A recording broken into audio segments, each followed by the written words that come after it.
Bonjour Pierre-Antoine. Bonjour. En 2016, lors de notre dernier entretien sur le salon de Gélin. Déjà. Oui, déjà. Comme le temps passe. Vous disiez justement que vous étiez véritablement pris dans un engrenage et que vous étiez littéralement poussé par vos lecteurs à sortir un nouveau livre chaque année. Absolument. Est-ce toujours le cas?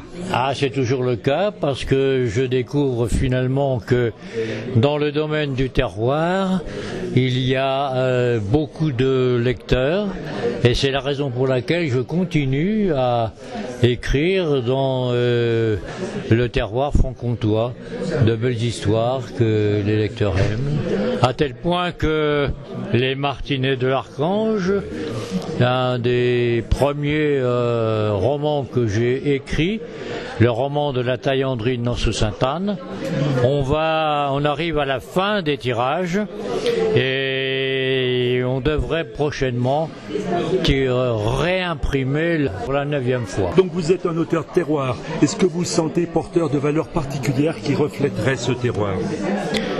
J'essaie surtout de faire revivre tous ces petits ateliers qu'on avait dans les vallées. Et pourquoi? Parce qu'il y avait l'eau, il y avait le bois, il y avait la main d'œuvre. Voilà, donc c'est les forges, c'est la distillerie, c'est la faïencerie, j'ai écrit aussi dans les Vosges Saunoises une histoire sur le tissage.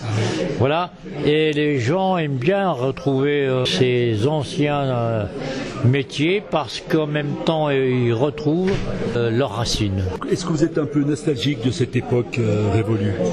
Nostalgique? Oui. Non, mais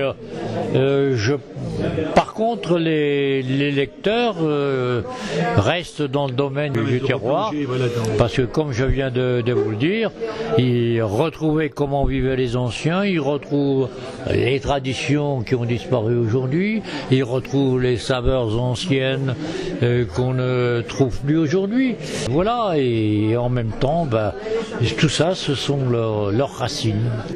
Dans votre dernier ouvrage, Il n'est pas trop tard, paru qu'en 2018 aux éditions CCD, vous parlez d'un veuf proche de la huitantaine, comme diraient nos voisins suisses, c'est-à-dire 80 ans, et qui décide de rejoindre une maison de retraite car il craint une récidive d'AVC.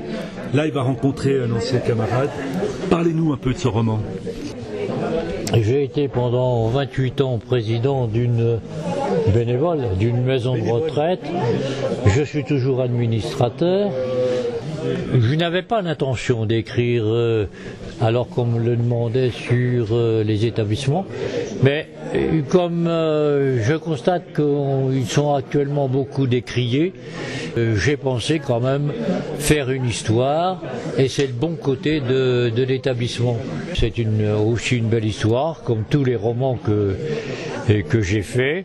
Je ne veux pas dire par là que j'incite toutes les personnes à rejoindre les établissements, mais par là, je veux leur démontrer, contrairement à tout ce qui se dit du mauvais côté dans ces établissements, qu'on peut y vivre, qu'on peut y échanger des souvenirs et qu'on peut surtout y faire d'heureuses rencontres. Voilà, exactement. Est-ce que vous pouvez nous lire un extrait de ce livre? Dans cet établissement se retrouvent différentes personnes qui ont appartenu soit à la paysannerie, soit à l'artisanat, soit comme instituteur, etc. Donc l'instituteur là qui présente à ses amis dit sa ferme était proche de l'école. Nous allions y acheter des œufs frais que nous dégustions à la coque. Sur Renchérit Marcel, qui était le paysan, nos poules étaient nourries sainement, alors que dans les élevages, on leur donne des produits fabriqués pour qu'elles pondent un grand rendement. Marcel, qui a fait lui aussi son service militaire en Algérie, est un spécialiste d'histoire amusante. Justement, j'en ai une très courte, fit-il en souriant. Elle est correcte au moins, s'inquiéta mademoiselle Martin, qui était aussi une ancienne institutrice. Marcel la rassura d'un signe de tête et dit « 2 Belges, pensionnaires d'une maison de retraite, sont dans le parc, assis sur un banc. Il regarde la pleine lune, intrigué. L'un demande: tu crois qu'il y a de la vie là-haut? Ah, évidemment, lui répond l'autre, puisqu'il y a de la lumière. On arrive quand même, vous voyez, à vivre de façon sympathique dans les établissements. Est-ce que vous avez un autre projet pour l'année prochaine?